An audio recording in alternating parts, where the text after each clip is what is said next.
La comunidad no me aísla porque me equivoqué, sino que la comunidad me rodea en tanto que lo que he cometido les ha violentado, les ha hecho sentir mal, he generado dolores, pero es en medio de la comunidad en donde surgen las ideas para que ese dolor que ocasione se pueda restaurar. Entonces, digamos que es una forma de asumir la justicia, no desde el punto de vista de la venganza, sino desde el punto de vista de la compañía. Te vamos a acompañar para que recuerdes tú quién eras antes del error que cometiste y para que regreses a esa versión tuya diferente a la que se equivocó. Porque todos y todas adentro tenemos una versión antes de los errores que hemos cometido. Y la justicia restaurativa se pregunta por un camino para recuperar ese ser humano que está adentro del error y que no nos quedemos solamente recriminando los hechos dolorosos que el otro cometió, sino que efectivamente le podamos tender un puente para que se vuelva a conectar con la comunidad y no los vuelva a cometer. Genial, genial. Eso, pues a mí me parece muy teso, sobre todo porque, pues cuando, después de ya que había conocido a La Parla, un tiempo después, yo asistí pues como a una de las obras que ellos tienen, a uno de los montajes. Se llama Aquí te espero, Pinocho. Es una obra muy tesa, es muy fuerte, basada pues como en el cuento de Pinocho, pero esa obra es una forma de un chico que estaba en la cárcel, de un menor que estaba pues, en el sistema de responsabilidad penal adolescente. Es la forma en la que él le pide perdón a la familia y a la comunidad por un feminicidio. Lo que pasa ahí es muy impactante y yo quisiera que habláramos un poco entonces de eso, de cómo es ese teatro en el teatro, de cómo es ese proceso de creación pues en los lugares en donde han podido hacerlo a partir pues como de estos sistemas de responsabilidad penal o de justicia restaurativa que ya ustedes tienen una experiencia ahí muy importante con esto. Luego de que en el barrio se comienzan a gestar todas estas prácticas no violentas, aparece la oportunidad de que vayamos a poner eso también en práctica en las cárceles, porque creemos que la violencia se combate desde diferentes frentes y hay que mirarla desde una perspectiva generacional. ¿A qué me refiero? Que hay que pensarse un teatro para antes de la violencia, para durante la violencia y para después de la violencia. El antes de la violencia tiene que ver con el teatro como prevención. El durante la violencia tiene que ver con el teatro como impacto. Y el después de la violencia tiene que ver con el teatro como resocialización.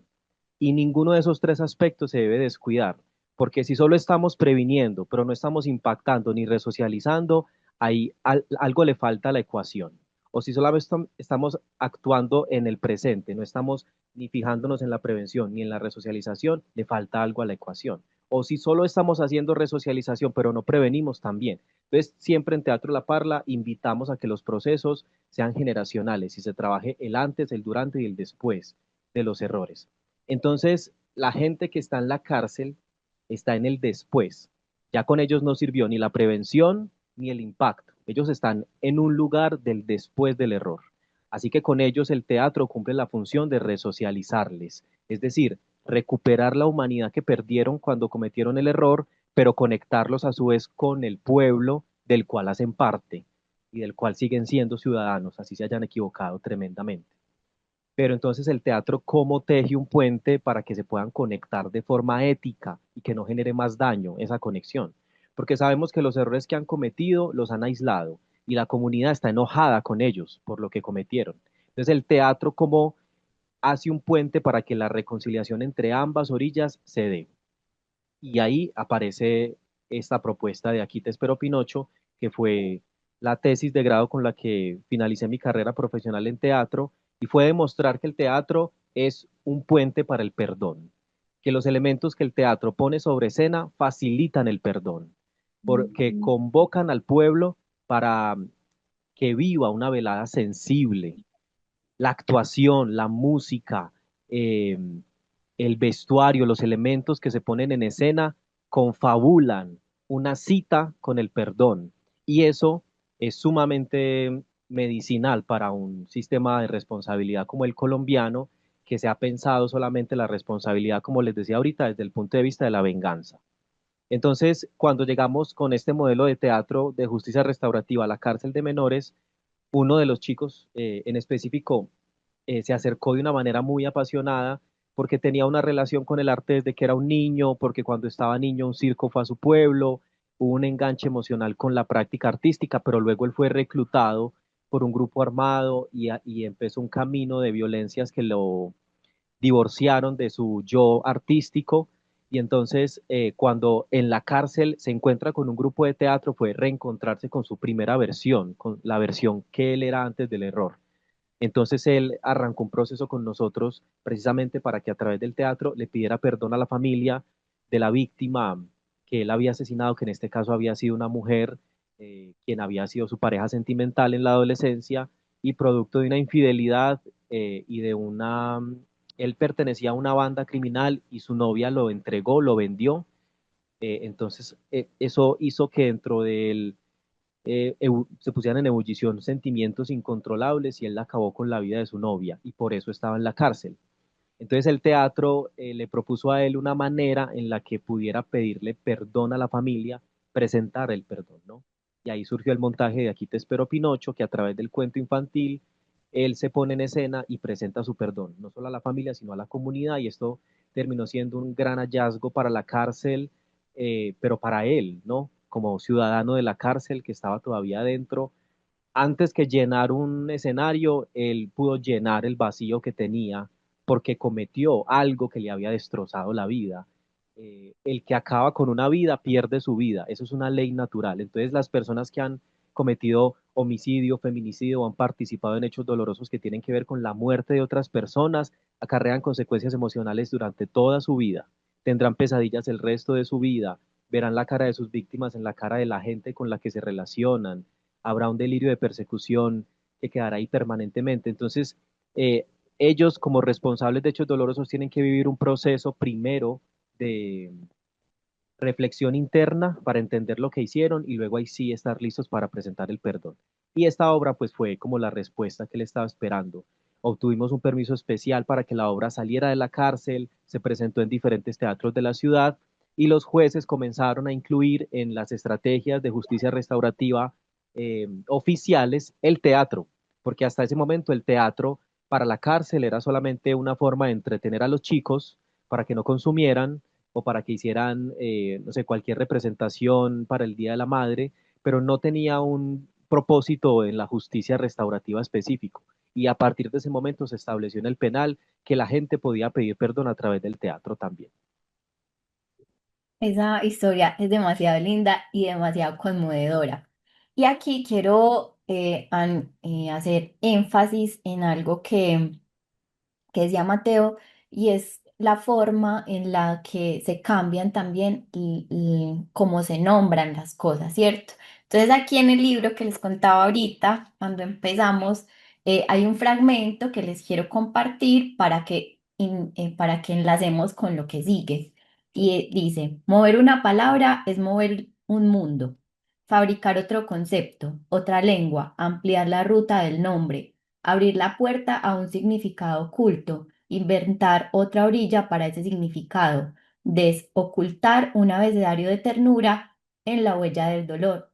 A veces algo tan simple como migrar hacia un sinónimo puede lograr el descubrimiento de una verdad suficiente. Hablaba sobrevivientes de hechos dolorosos y ese cambio en el nombre, eh, como la Parla lo trabaja, sobrevivientes de hechos dolorosos o responsables de hechos dolorosos, me parece sumamente potente y creo que con eso podemos enlazar con lo que sigue. Sí, nosotros tenemos en la palabra el poder de inventar un mundo y de hecho para eso creo que estudiamos arte. Nosotros pasamos horas y horas estudiando diferentes temáticas, formas, maneras de hacer arte. Cada uno es de su disciplina, yo en el teatro, pero seguramente pasaron horas y horas con el instrumento, horas y horas con el canto, con las artes plásticas, con las diferentes artes que reúne este programa.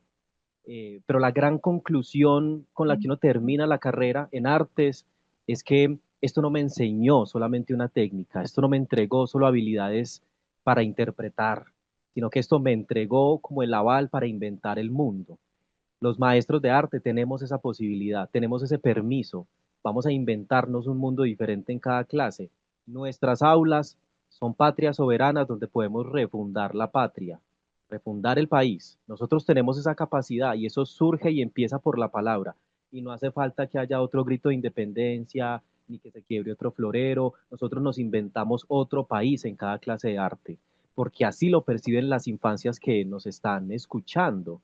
Nosotros los maestros de arte somos ventanas al mundo. A través de nuestros relatos y nuestra forma sensible de entender la vida es que los niños, las niñas y los adolescentes se asoman a otra realidad, diferente a la realidad en la que nacieron, que no se trata de negarla, ¿cierto? Vamos a enfrentar la realidad también exaltando las culturas, pero a veces hay que crearle grietas a esas culturas porque lo que están haciendo es como propiciar, prolongar violencias en el tiempo y nosotros podemos ser el dique de esa tragedia, decir, hasta aquí llega este pensamiento, porque lo voy a nombrar de otra manera. Hasta aquí para el efecto dominó de violencias, porque yo como profe de arte voy a decidir nombrar la vida de otra manera. Y el hecho de nombrar las cosas de otra manera inaugura nuevos mundos, que son a su vez nuevos abecedarios que estaban ocultos. Entonces, hemos en este triángulo de la justicia restaurativa migrado un poco desde el concepto de victimario y ahora les llamamos responsables. Eh, ya, digamos, no utilizamos tanto la palabra víctima, sino que tratamos de referirnos a las personas que han sobrevivido al dolor, precisamente como sobrevivientes. Y en ese migrar de las palabras hemos encontrado precisamente que sí, se desoculta una ternura que estaba ahí oculta por la palabra, ¿no? Entonces, en pantalla están viendo el proyecto más reciente en el que hemos estado trabajando en Teatro La Parla, que es nuestra escuela amada de teatro para sobrevivientes de hechos dolorosos. Esta escuela está activa desde el año 2023, ininterrumpidamente. Estamos en el Baudó Chocuano, a 6 horas en lancha desde Puerto Meluc, que es el último punto en tierra después de Quibdó. Y allá en el Alto, Alto Baudó, en el corazón de la selva chocuana, funciona esta escuela de teatro comunitario que se enfoca en los niños y las niñas que sobrevivieron a diferentes tomas armadas que en su tiempo hizo el bloque pacífico, pero que ahora continúan haciendo las autodefensas gaitanistas de Colombia.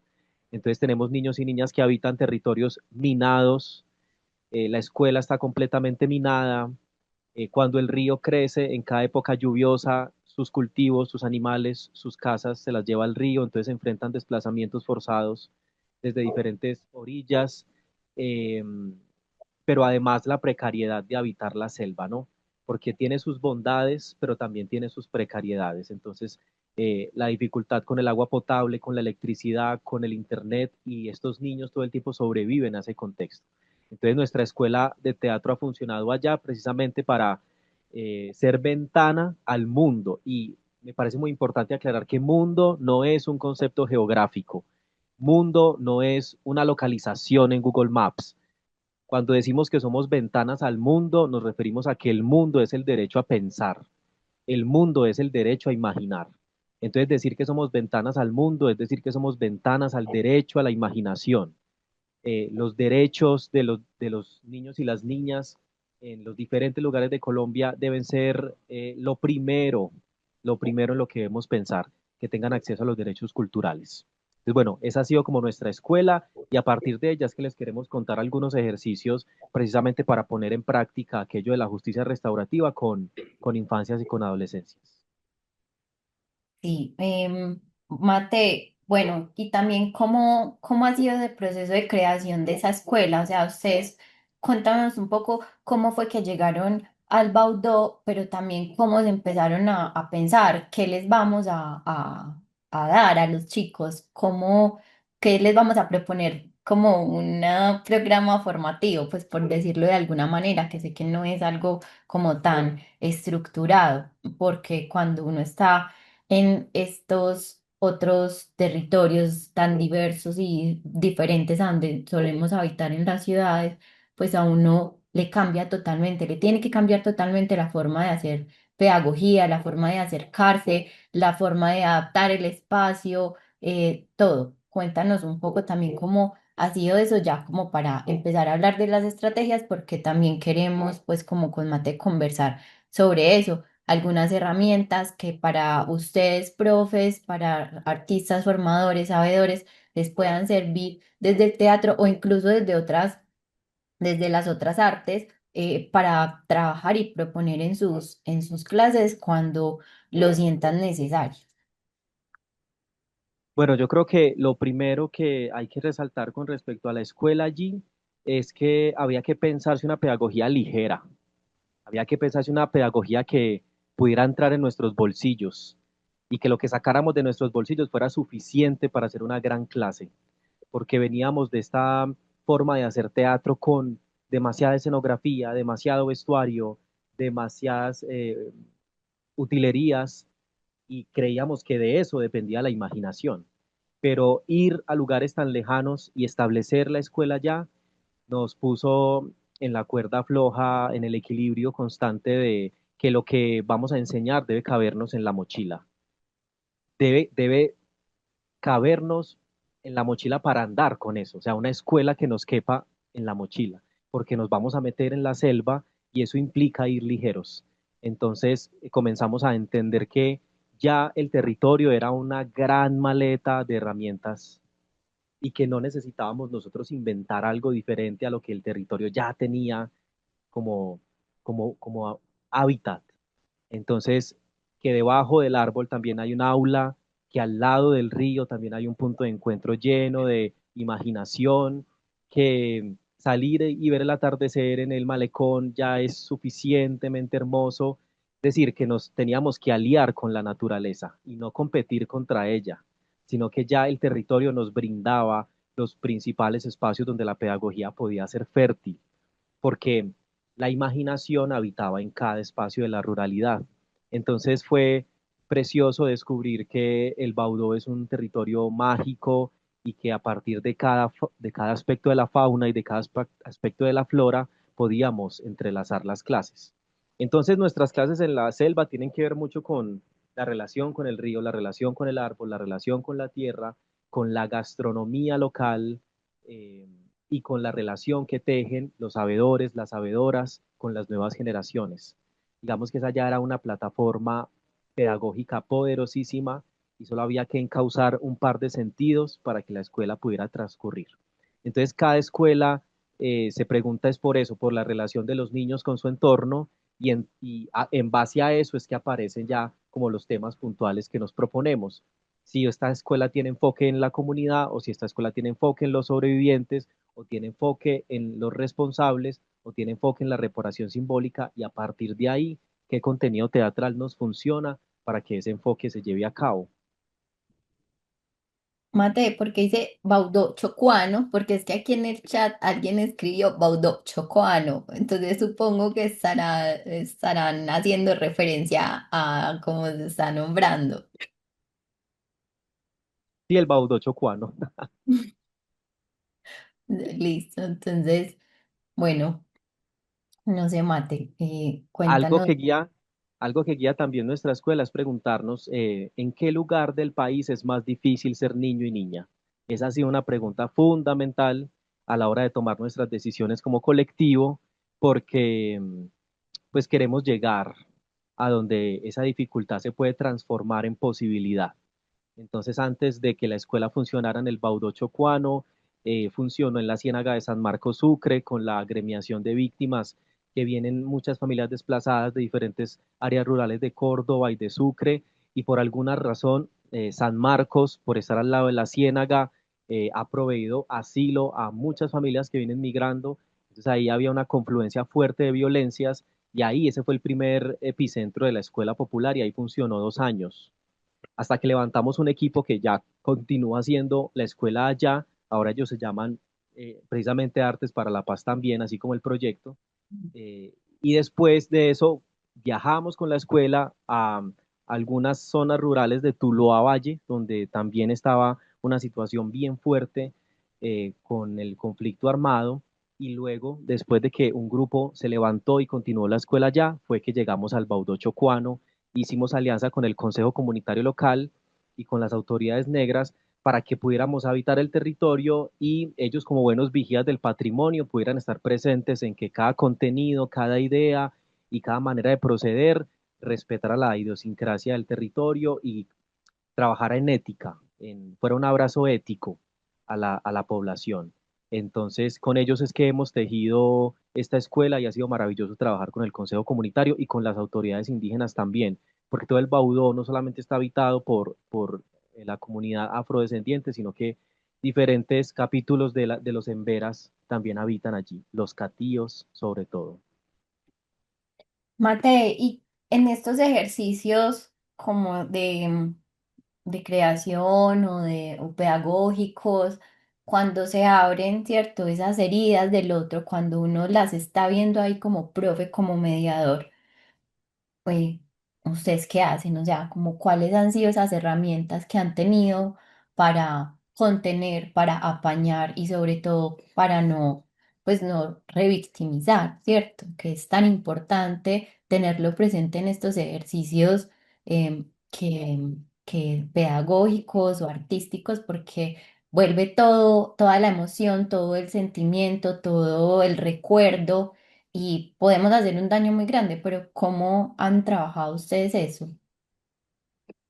Ahí, bueno, vuelvo a las palabras y el poder que tienen las palabras, que ellas finalmente habitan nuevos mundos, permiten nuevos mundos, mm, porque yo siento que a veces ha sido una gran responsabilidad utilizar la palabra sanar y a veces en nuestros procesos utilizar la palabra sanar ha hecho más daño. Y, y me explico con lo siguiente. En muchas ocasiones, los procesos de teatro social en las comunidades provocan efectos benéficos, ¿no? La gente adquiere herramientas para la resiliencia, la gente se levanta y toma decisiones que transforman su vida, la gente se organiza y reconstruye su pueblo. Eso lo permite el arte, ¿cierto? Lo sabemos todos los que estamos aquí, pero eso no quiere decir que siempre los procesos de arte tengan una garantía de sanidad. Entonces, a veces cuando nos acercamos a las comunidades que han sufrido hechos dolorosos, con la promesa de la sanidad, hay una gran alerta de que la comunidad se frustre porque tal vez esa tal sanidad no llegue tal y como se está prometiendo. Entonces, hemos migrado desde el concepto de la sanidad al concepto de la jerarquía creativa. Creo que todos entendemos que jerarquía es estar sobre algo, ¿cierto? Y esta jerarquía que proponemos en Teatro La Parla es una creativa que lo que propone a los pueblos es ejercer jerarquía sobre sus heridas, poder mirar las heridas desde arriba y dejar de que las heridas nos miren a nosotros desde arriba. Entender que nosotros, al narrar las heridas, al escenificar las heridas, al volver heridas teatro, volverlas música, volverlas danza, estamos jerarquizando sobre la herida. Y en tanto que jerarquizamos sobre ella, le podemos poner inicio, medio y final a la herida. Entonces, lo que proponemos con las comunidades que han sufrido el dolor son ejercicios que les permitan jerarquizar sobre esos dolores. A medida que los van narrando, los van moviendo. Y nos encanta establecer la metáfora entre el dolor y las nubes, porque así como el dolor, las nubes son grandes, todo lo vuelven gris, llueven sobre todo, truenan, son miedosas, pero las heridas, así como las nubes, lentamente se van moviendo. Eh, Cuando miramos al cielo y tratamos de percibir el movimiento de las nubes, puede que la primera vez que lo hagamos no lo vamos a percibir porque las nubes se mueven tan lento que a veces el ojo no lo puede percibir. Pero si ponemos una atención específica nos damos cuenta que esa nube sí se está moviendo. Y esa es la misma perspectiva que tenemos que tener sobre los dolores. Ahí están, son grandes, nos duelen, es difícil relacionarse con ellos. Pero si miramos los dolores con ojos de promesa, con ojos creativos, nos damos cuenta de que ellos no están inmóviles, sino que el dolor se va moviendo lentamente mientras pasa el tiempo y las acciones sobre él. Hasta que un día ese dolor se movió por completo y ya el cielo no está nublado, sino que volvió a salir el sol. Entonces, trabajamos eso con las comunidades, aprender a tenerle paciencia al dolor. Él se va moviendo poco a poco. Este taller no tiene la garantía de que te va a sanar por completo. Esta escuela no tiene la garantía de que te va a permitir superar la muerte de aquel familiar por completo. Pero lo que sí podemos decirte es que te vamos a acompañar con ideas creativas para que lentamente ese dolor se vaya moviendo del lugar, hasta que un día lo que sea que estaba nublando tu realidad se ha movido y ya pueda salir el sol sobre ellas. Entonces lo hacemos como a través de estos dos conceptos, humanizando el dolor, efectivamente, entendiendo que es nuestro, que es intransferible, que tenemos que enfrentarlo, y para ello la justicia restaurativa nos ayuda a entender por qué duele y por qué duele. Pero además de humanizar el dolor, narramos el dolor, y ahí es cuando es tan importante para la reconciliación territorial que la gente suba a escena, que los niños suban a escena, a actuar o a interpretar un instrumento o a hacer danza o a instalar una obra plástica, porque en tanto que están escenificando el dolor y lo están narrando, están teniendo jerarquía sobre él. Y ahora el dolor no controla el cuerpo, sino que el cuerpo danza el dolor, o sea, lo controla. Y nosotros vamos entendiendo que nosotros lo podemos jerarquizar y narrar. Y así como las narrativas tienen inicio, medio y final, en algún momento cada uno y cada una podrá decirle, este es el final de mi dolor. Hasta aquí me dolió y punto final sobre este dolor. Mate, qué interesante esa analogía, esa metáfora de las nubes. Ustedes trabajan mucho esas metáforas, ¿cierto? Entonces, el teatro como quirófano, por un lado, que si quieres les cuentas y ya viene otra forma, otro teatro en la siguiente diapositiva. Eh, no sé, pues si quieres Bueno, como... es que las metáforas son los relatos actuales. Todos sabemos que el pueblo ha tenido forma de acuerdo a los relatos que le han contado. Y ya nos han contado los relatos de Roma, la mitología romana, la mitología griega, pero es tiempo de que nosotros como profes de arte creemos nuestras propias mitologías, nuestros relatos para entender el mundo. Y entonces las metáforas nos ayudan precisamente a relatar el mundo. Así que metaforizar la vida nos permite sazonarla y acercarnos a ella desde otra perspectiva. Y sí, antes de que de pronto compartas la otra diapositiva, una de nuestras preferidas es decir que el teatro es un quirófano. Es decir, el teatro es un espacio ritual donde la vida se opera y criticamos la sala de espera como esa promesa para mejorar, porque así como los relatos han definido los pueblos, también los dichos populares han definido nuestros comportamientos. Y hay un dicho que todos nos hemos creído, pero que no es tan cierto, y es que el tiempo lo cura todo. Entonces, claro, sabemos que las acciones en el tiempo van generando mejoría, pero no quiere decir que le atribuimos al tiempo que nos mejore. Hay que ponerle acciones a ese tiempo, ¿no? Por eso creemos que el quirófano es el lugar de las acciones y que la gente no se mejora en la sala de espera, sino que la gente se mejora adentro, en la sala donde ocurren las acciones puntuales sobre un cuerpo que está enfermo y que necesita transitar a un lugar mejor, a una mejoría. Entonces, por eso pensamos que el teatro es un quirófano donde todos entramos, nos abrimos el corazón y nos operamos para mejorar. Y así como el teatro es un quirófano, el teatro también puede ser una forma de cárcel.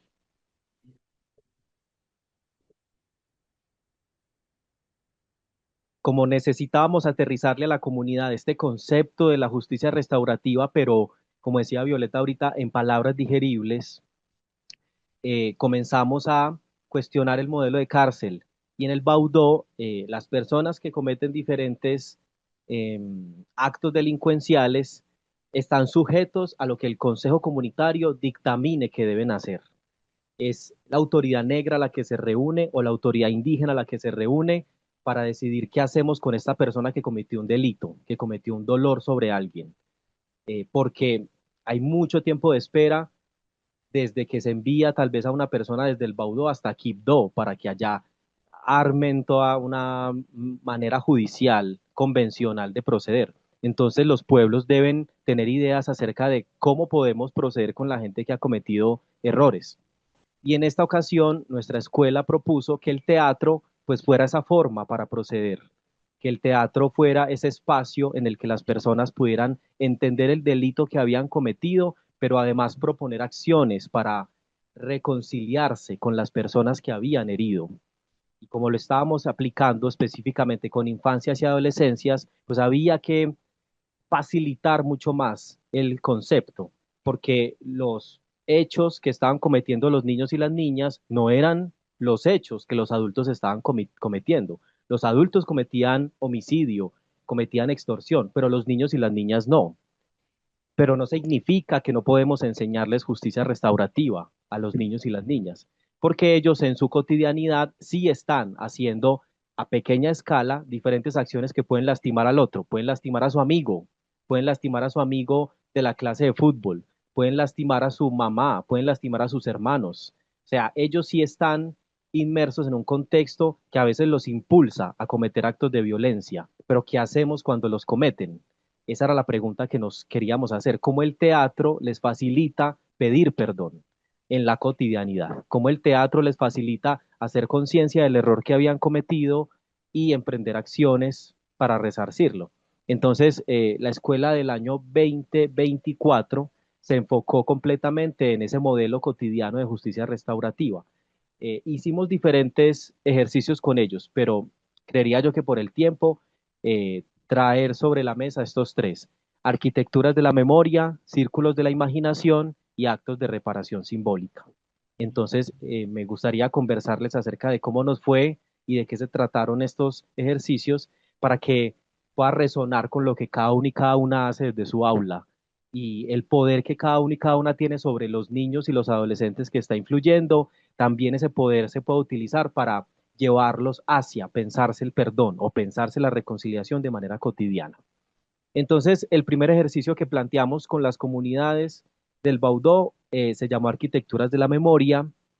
Disponíamos sobre el espacio muchos fragmentos pequeños de madera, fichas de Lego, ladrillitos de miniatura, que les permitieran a ellos ser unas especies de constructores y constructoras, arquitectos, para que a partir de esos materiales pudieran ubicar el lugar donde habían cometido alguna infracción, el lugar específico donde habían hecho sentir mal a alguien o donde ellos reconocían que lo que habían hecho había lastimado a alguien, en su casa, en la cancha de fútbol, en la escuela, y eso les permitía poner de manera tangible algo que se movía en el pecho.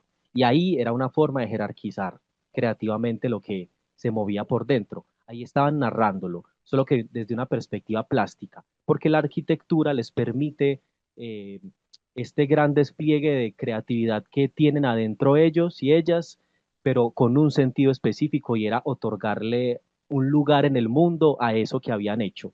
No tenerlo como un secreto, sino que vamos a construir eso que en algún momento hice para que alguien se sintiera mal. Y luego, cuando se armaba una especie de pequeño pueblo en miniatura o una especie de barrio simbólico, abríamos la conversación acerca de la diferencia que existe entre la simpatía y la empatía, que son dos palabras hermanas que a veces se parecen mucho, pero significan cosas diferentes.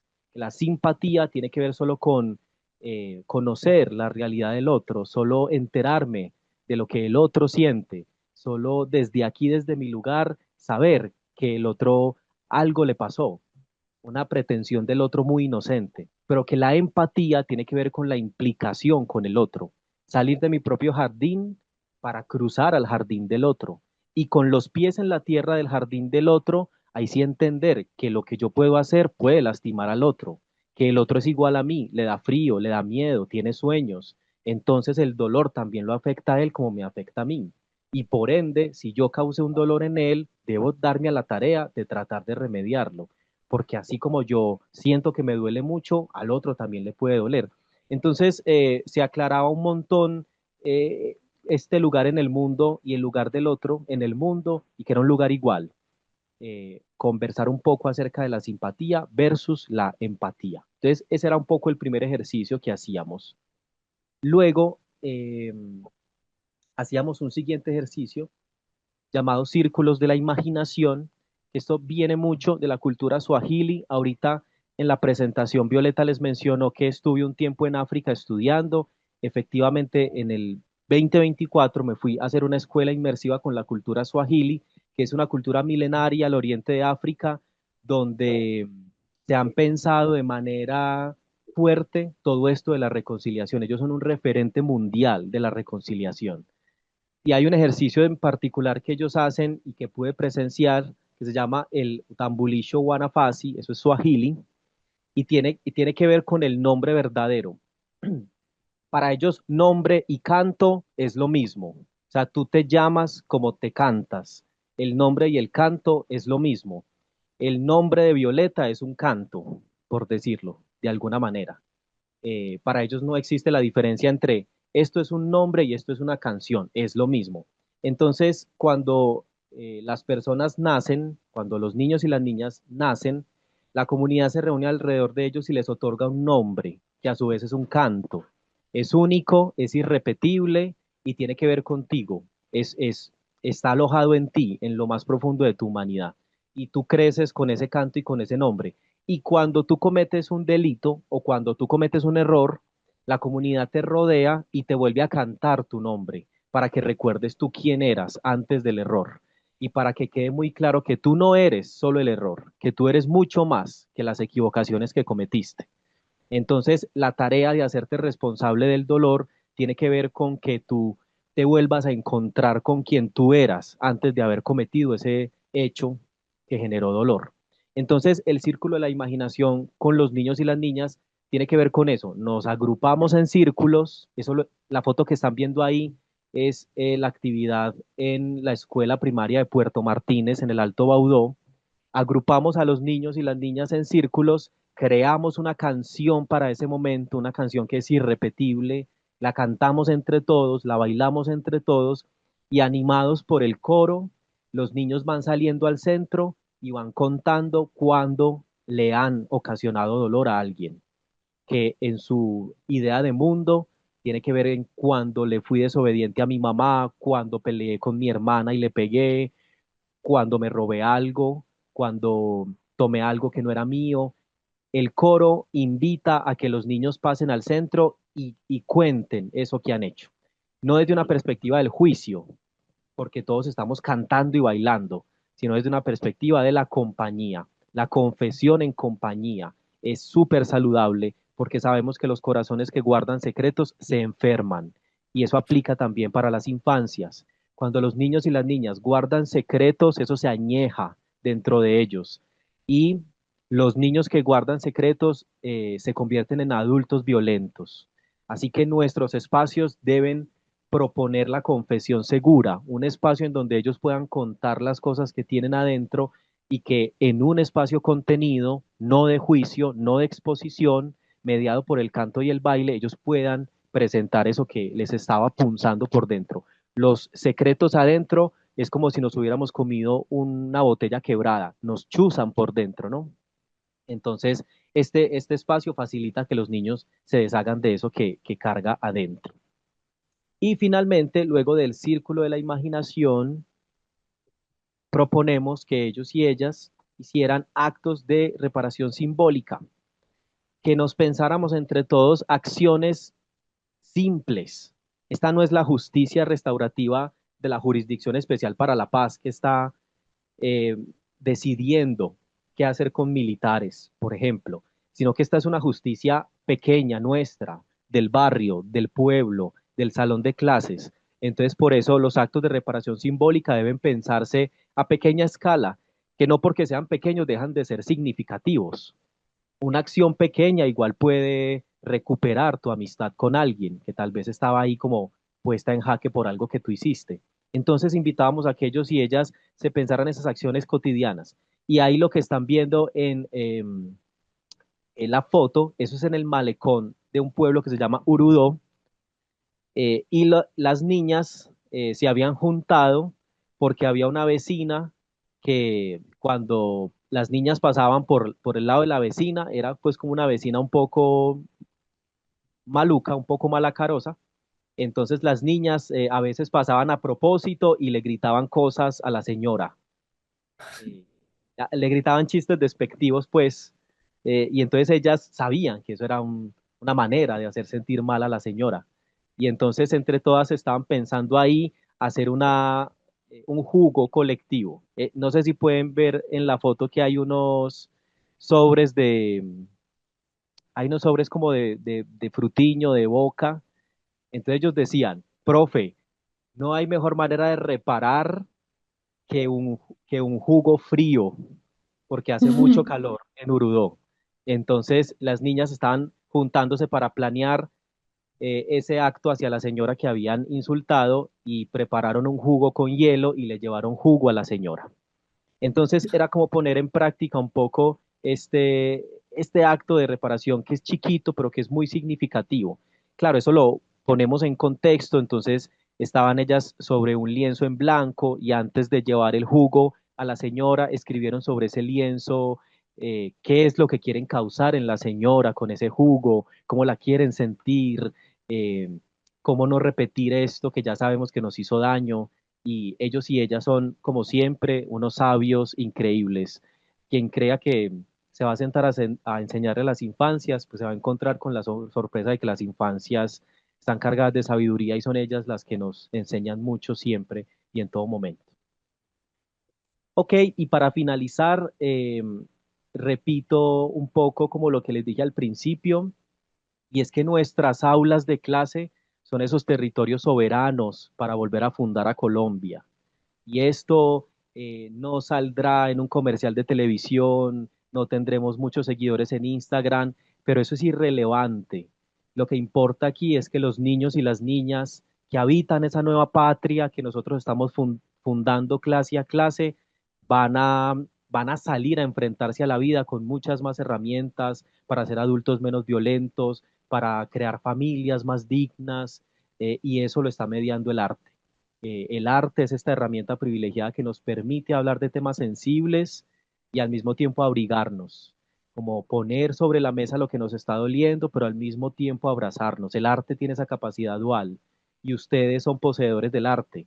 Así que confío que en cada encuentro, en cada clase, ustedes están fundando una nueva Colombia a partir de la técnica que cada uno decidió implementar. Y usted le entregó la vida a la música, entonces la música será su forma de inventarse otra Colombia o las artes plásticas, o la escritura creativa, o el que está haciendo teatro, y esa vasija que se está llenando de esa decisión poderosa son las infancias y las adolescencias. Entonces, deseo con todo el corazón que muchas cosas poderosas y importantes estén ocurriendo en sus salones, y estoy seguro que están sucediendo. Mate, muchas gracias por esta provocación y sobre todo, pues también a mí me parece que conversar con Mateo, escuchar hablar a Mateo es profundamente inspirador, ¿cierto? Porque a partir de esas metáforas con las que tanto conversas, pues a uno le permite mirarse y mirar el mundo en que habita y con quienes se relaciona de maneras diferentes. Y mucho más sensible, ¿cierto? Yo creo que esa es la gran potencia que tenemos quienes nos hemos aprendido a relacionar desde este lado del cerebro. No sé si el cerebro de de la vida, de crear vida, bueno, pero el arte nos llega desde lo sensible, ¿cierto? Y ahí hay cosas que la razón no puede explicar, pero que solo desde este conocimiento que vamos creando podemos entender, el cuerpo entiende, y eso de inventar otro país en nuestros salones, creo que es una gran invitación también como para dimensionar la importancia de esos roles del aula de clase, pues si ya no, si en este momento no lo han dimensionado, yo sé que sí se lo van a quedar pensando. Entonces, Juanpa, ¿tienes alguna pregunta? No sé si hay alguien en el público que nos haya dejado alguna pregunta por ahí o que se anime a preguntar, que quiera contarnos algo. Por mi lado, no, todo está más que claro y pues la verdad no sé, impresionado también como con todo lo que Mate nos estuvo contando. La verdad, una experiencia re linda y súper potente, que creo que es parte pues como digamos, la necesidad de este tipo de espacio, ¿cierto? De la reflexión. No sé si alguien quiera comentar algo en el chat, por acá Sí, veo. hay dos cositas. Desde el Sí. departamento del Chocó, municipio de Novita, muchas gracias por este importante espacio, el cual nos ayudará mucho para seguir fortaleciendo nuestros procesos formativos desde el aula de clase. Y Ruby pregunta, ¿es posible algún intercambio entre la experiencia de la Parla y los procesos con grupos de participantes de Artes para la Paz? ¿Eso qué hay para masticarlo y darle riendas y hacerle el guiño a Mateo? Pero sí, creo que Mate tiene una invitación para hacerles, que nos había estado contando en en una reunioncita previa que tuvimos.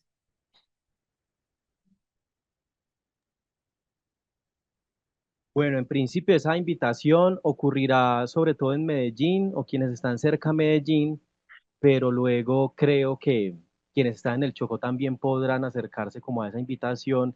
Y es que ahorita el 15 de marzo nos vamos a hacer una residencia infantil, una residencia de creación, o sea, vamos a eh, dedicarnos a crear una obra comunitaria con infancias y precisamente el tema central de esa obra va a ser el poder que tiene un maestro de arte o de deporte sobre la vida de los niños que se le han confiado. Un poco esta idea de la que estábamos hablando ahorita, de que el maestro es una ventana al mundo, entendiendo, insisto, que el mundo no es un lugar geográfico, sino que el mundo es el derecho a pensar, el mundo es el derecho a imaginar. Entonces, estrenamos la obra ahorita en abril y queremos hacer una función como súper especial para solo maestros, porque son el público objetivo de la obra, que los maestros al ver la obra se den cuenta, o más bien recuerden, porque estoy seguro que lo saben, que lo que están haciendo en la vida de los niños y las niñas que atienden todos los días es de un impacto generacional, es de un impacto poderosísimo y que hay que refrescar este llamado cada vez que podemos y que hay que alimentarlo para que florezca pues como en cada ocasión en la que vamos y nos encontramos con nuestros estudiantes. Entonces creo que a través de Violeta o Juanpa les pasaré como la información detallada del día del estreno, como qué función especial abrimos para que solamente hayan maestros y lloremos juntos los maestros, los que amamos la pedagogía en contexto social. Y digo que pronto el Chocó porque la idea de la obra es como se va a montar en el Baudó, se estrenará en Medellín, pero luego regresamos al Baudó a girar con la obra por diferentes comunidades. Y probablemente en la fiesta de la lectura y la escritura del próximo año, en Flecho, que se lleva a cabo también en Quibdó, en Bahía Solano, en Mismina y en Turbo. Ah, Entonces, qué bueno, nota. esa es como una cosa que se está gestando ahí en la que podemos también como tejer aquí un lazo. Pero además también ahí están las redes sociales como de La Parla, entonces pueden escribir también como inquietudes eh, para tener acceso a materiales. Bueno, ahí hay también como una ventana de la cual pueden estar asomándose y bebiendo para fortalecer sus procesos. Claro. Sí, arroba Teatro La Parla en Instagram y la www.laparla.org, la página web. Por ahí hay una manito levantada. Luis Fernando, ya te di acá en la configuración como el permiso para hablar. De pronto mira si te da para hablar, Luis.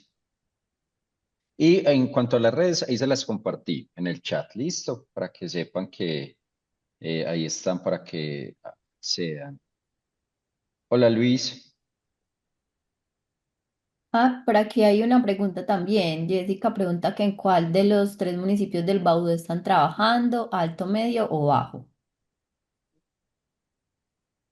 Alto y medio. Alto hasta Puerto Martínez y medio hasta Puerto Meluc. Ese es por ahora como nuestra envergadura. Pero parece que la escuela de este año, que es en noviembre, va hasta el bajo. O sea, va a subir arriba hasta Puerto Martínez otra vez, el medio Puerto Meluc, pero va a bajar. Entonces vamos a ver hasta, creo que hasta Nauca, que es una comunidad indígena en el Bajo Baudó. Sino que el transporte en lancha es una situación muy compleja. Sí, los Entonces, niños sufren bastante, entonces sobre ahí todo por lo estamos que no como, está acostumbrado. estamos ahí mirando de qué manera se puede abarcar la amplitud del Baudó, que es monumentalmente grande, pero sí, por ahora como solo alto y medio. Pronto va. Luis Fernando, ya puedes activar el micrófono y la cámara si quieres. Muy buenas noches, excelentísimo maestro. Espero que se encuentre bien. Un cordial saludo para todos. Bueno, mi nombre es Luis Fernando Jiménez. Actualmente estoy acá con el No 16 en el municipio de Guía, Chocó, y escuchando pues todo este dibujo que el maestro nos paisajizaba a través de todas estas experiencias. Quería preguntarle desde mi contexto donde nací y crecí, que es Turbo, Antioquia, en el cual mientras él hablaba yo pensaba en el cuerpo como un pincel que utiliza el artista para dibujar ya sea su realidad o en sí pues quiera mostrar algún suceso de su vida personal, social. Acá en el contexto pues de Turbo, donde yo crecí, por allá por los 90 había una cultura picotera muy fuerte. Recuerdo que había el gran Juancho y el gran Nando, y había una cuestión que se llamaba la mueca, que eran donde dos grupos salían y competían a través del baile utilizando su cuerpo como una forma de un teatro sonoro, no tan proyectado como hacia la construcción pues de un teatro específico, sino hacia el baile. Entonces, digamos que esa cultura fue menguando. Yo quería preguntarle al maestro, desde la cultura picotera, porque digamos, creado acá como que un esquema que el pico pues genera violencia. Allá es donde se reúnen los pandilleros, allá es donde se reúne la gente del bajo mundo. Pues quería como recoger todo esto, lo que estuve escuchando, y preguntarle al maestro específicamente, no sé si me escuchan, Sí, señor, te escuchamos. de qué manera el concepto, digamos, de la mueca, que eran esos jóvenes que se reunían en los picos con unas figuras en sus cabezas, se hacían unos tatuajes en sus cabezas, de qué manera la mueca, el teatro podrían en la cultura pues picotera ser utilizado como una herramienta de mediación en los conflictos juveniles, digamos, como para transformar esa rivalidad actualmente que se vive acá en el Urabá.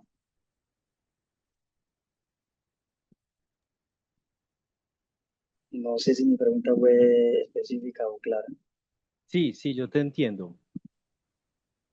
A ver, primero Luis, como gracias por tomarte ahí la palabra, mi hermano, eh, y recordarte que este es tu turno de narrar el mundo. O sea, este es nuestro momento para hacer las cosas. Entonces, partiendo de eso, de que es tu turno de narrar el mundo, yo creo que las herramientas que se necesita para narrar ese mundo ya están, ahí están.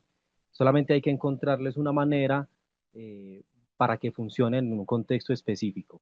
Y entonces, ahorita, ¿cómo resquebrajar? Porque lo que entiendo es un lugar que está destinado para la violencia, un lugar que está reconocido porque ahí se encuentran las personas a pensarse situaciones de violencia, cómo ahí puede germinar un proyecto de teatro, un proceso de teatro. Hay que acercarse a leer bien ese contexto y encontrarle las grietas, ¿sí? Porque él no está completamente impermeable. Los artistas siempre encontramos una grieta por la cual entrometernos. Y y si por una grieta cabe una idea, cabe una generación. Entonces, diría yo como que con precisión, con mucho análisis, te des a la tarea de observar ese lugar, las actividades de ese lugar, las personas que habitan ese lugar, hasta que le encuentres la grieta. La grieta es ese lugar de ternura que tienen ellos, que ese lugar no puede ser completamente violento. Tiene que haber algo, tiene que haber un pedacito por el que uno se pueda meter y genere la invitación a que vengan y hagan teatro o a que arranquen ensayos de teatro. Por ejemplo, con Violeta trabajamos hace años en las escuelas de la no violencia en la Comuna 13 y una vez a la parla le asignaron un sector que se llama el Coco, que es conocido también porque ahí se reúnen los pandilleros. En esa esquina, en ese lugar, en esa cancha se reúnen los pandilleros. ¿Y cómo montamos ahí una escuela de teatro? ¿Cómo le encontramos la grieta a ese lugar?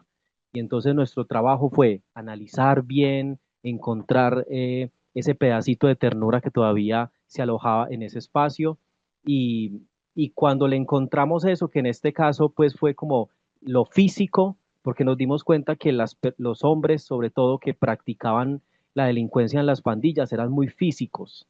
Entonces, relacionaban el arte como que no era tan físico, como que el arte era para gente sensible y por alguna razón entonces eso no resonaba con ellos, pero cuando les propusimos una forma de hacer teatro muy física, con acrobacia, donde el cuerpo fuera el principal instrumento, entonces ellos conectaron con la invitación, porque claro, viven en un mundo delincuencial lleno de adrenalina, entonces el teatro les debe proponer adrenalina.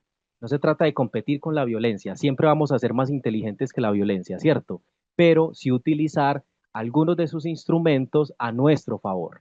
Entonces, si la violencia les propone cuerpos que se mueven muy rápido porque tienen que estar huyendo, porque tienen que estar todo el tiempo en la juega, entonces el teatro también se va a pensar un espacio donde tu cuerpo, que se habituó para eso, también funcione.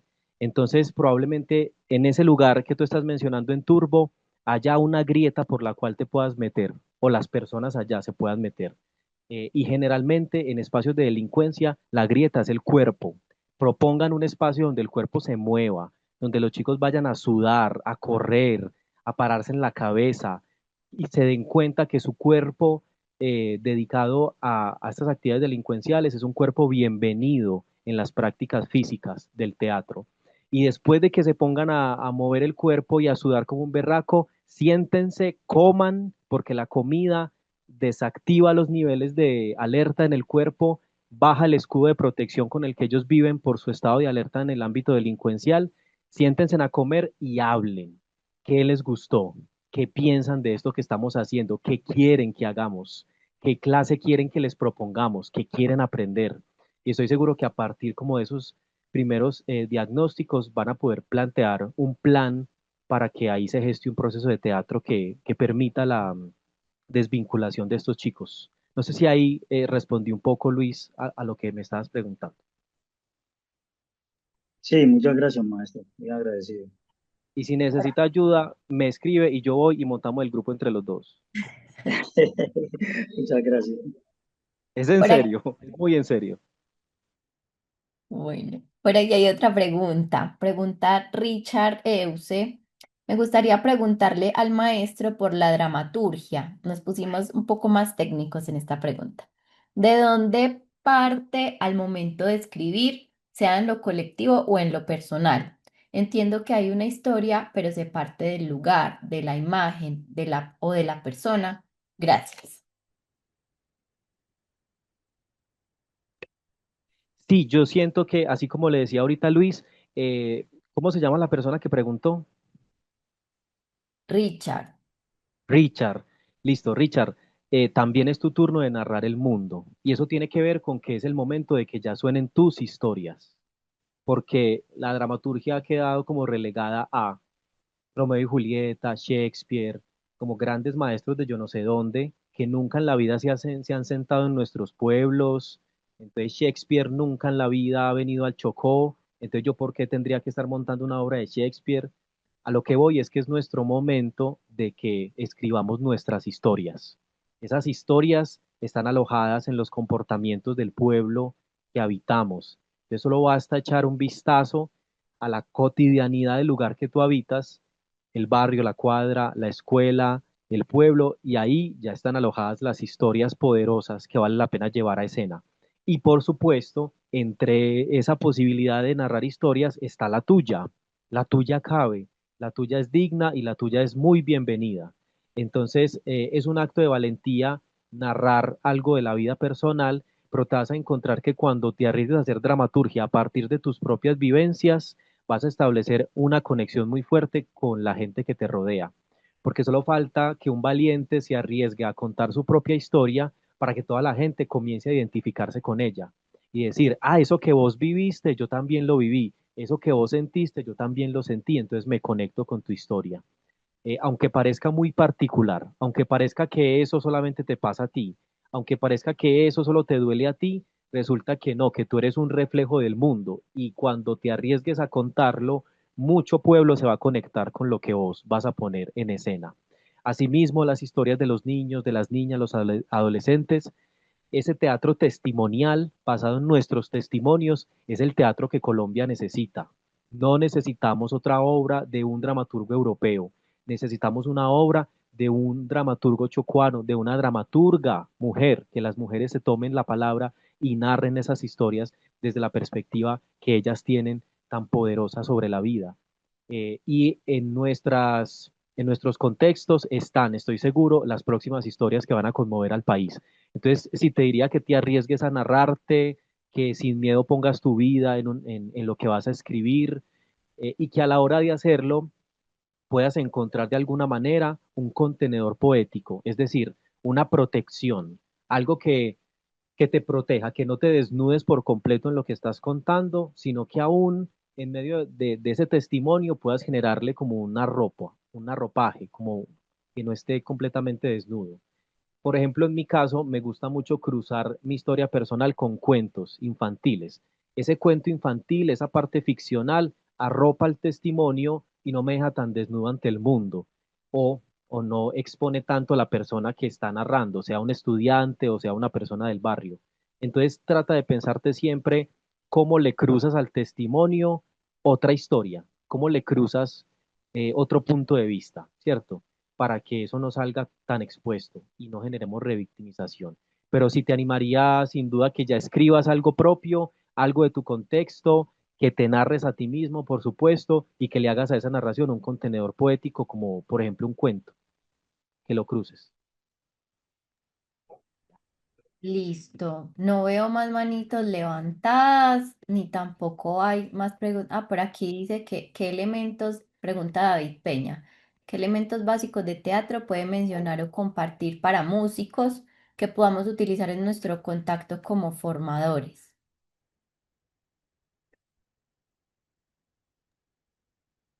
Hay un libro muy bello que se llama Teatro para actores y no actores, de Augusto Boal.